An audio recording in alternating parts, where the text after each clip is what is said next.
The streets of Detroit ran red with blood on the night of July 17, 1967.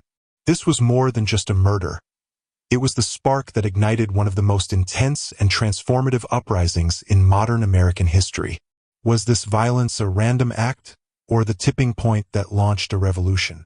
Let's journey back to a time when racial injustice simmered and the American dream seemed unattainable for millions of Black Americans. This is the story of a murder that set Detroit ablaze, ultimately fueling the struggle for civil rights across the United States. The summer of 1967 found the United States in a state of social turmoil. The civil rights movement, at its zenith, fought relentlessly for equality, justice, and the eradication of systemic racism. African Americans demanded their rights, but faced fierce resistance from both local and national authorities. It was a period of profound change and unrest.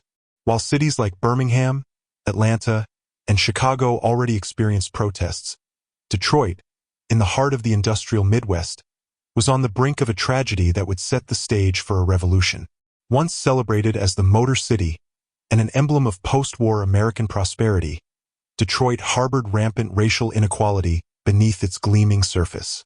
The city was starkly divided along racial lines. White residents resided in affluent areas, while Black families were confined to the poorest neighborhoods, grappling with overcrowding and high unemployment. The police force, overwhelmingly white, had long been accused of brutalizing Black residents. In the summer of 1967, this simmering tension was about to erupt. However, it wasn't the death of a prominent leader that would ignite the flames, but the murder of a relatively unknown man whose death would send shockwaves through the city, sparking riots that would forever alter the course of American history. The oppressive summer heat in Detroit mirrored the escalating social tension. For years, the city had been a flashpoint for racial unrest. The civil rights movement vigorously challenged the status quo, and Black leaders called for systemic changes to a system that treated their communities as second-class citizens. Yet, government and law enforcement, predominantly led by white officials, resisted reform. The moment of ignition arrived in the early hours of July 23, 1967, when a seemingly routine police raid escalated into something far greater. Police officers raided an unlicensed after-hours club in the neighborhood known as the 24th Street Raid. Such crackdowns on Black-owned businesses, targeting so-called black market establishments that allowed Black patrons to socialize after hours in a racially segregated city, were common. This time, however, things went awry. When a group of Black patrons, including an innocent man, was arrested, rumors of excessive force quickly spread. Tempers, already primed by years of frustration and anger, flared rapidly within the community. The news of the police raid spread like wildfire, with the tension exploding amidst accusations that the arresting officers had abused a group of patrons. That night, a murder occurred, forever changing Detroit.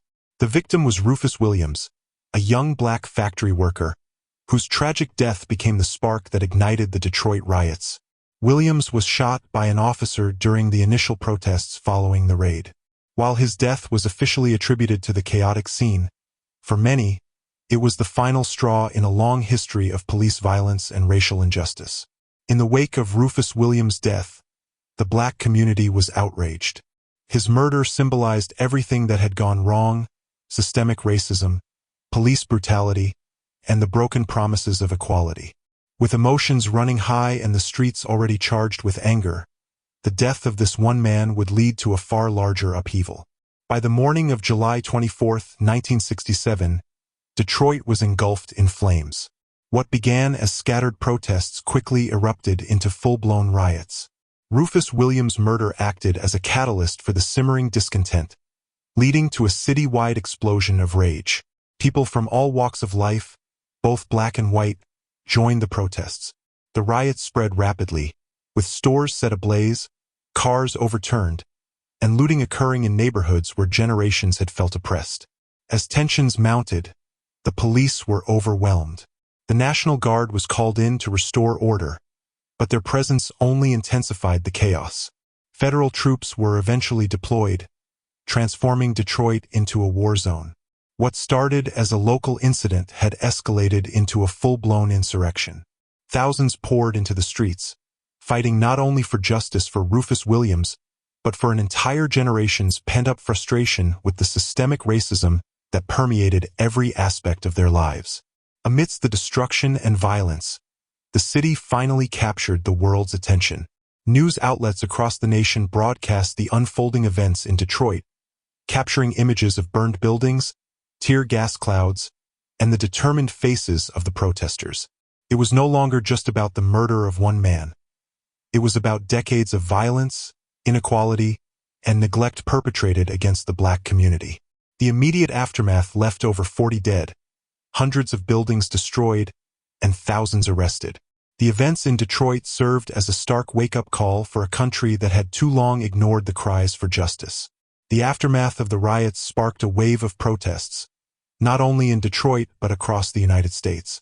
The events of the 1967 Detroit Riots, fueled by Rufus Williams' murder, not only invigorated the burgeoning civil rights movement but also gave rise to new, more radical voices. The Black Power movement gained significant traction, with leaders like Stokely Carmichael and Huey P. Newton advocating for more direct action and self-defense in the face of racial oppression. The riots served as a wake-up call to the government, forcing an acknowledgement of the deep racial divide in American society. In the ensuing years, some attempts at reform were made. The Kerner Commission, established by President Lyndon B. Johnson, recognized the systemic racism and economic inequality that had fueled the riots, but its recommendations for change were widely deemed insufficient, too little, too late. Nevertheless, the riots and the murder of Rufus Williams initiated a profound national conversation about race in America. It gave birth to new activism and organizations, such as the Black Panther Party, which championed self-determination and equality. The country would never be the same. The events in Detroit opened the door for a larger movement towards civil rights and social justice. The murder of Rufus Williams, while tragic, became a pivotal moment in the American civil rights movement. Although his death was not the initial spark of the movement, it served as the catalyst for the most significant urban unrest in American history up to that point. His murder symbolized the broader injustices faced by African Americans nationwide and became a rallying cry for change. In the years following the Detroit riots, the push for racial equality intensified. New laws were passed, such as the Fair Housing Act, and the civil rights movement, despite continued resistance, achieved more tangible victories. However, the riots of 1967 served as a grim reminder of how far the country still had to go. Detroit, as a symbol of racial strife and the fight for justice, left an indelible mark on the nation's conscience. What are your thoughts on the profound impact of the Detroit riots and the murder that ignited them? Do you believe it truly marked the dawn of a revolution? Share your insights in the comments below.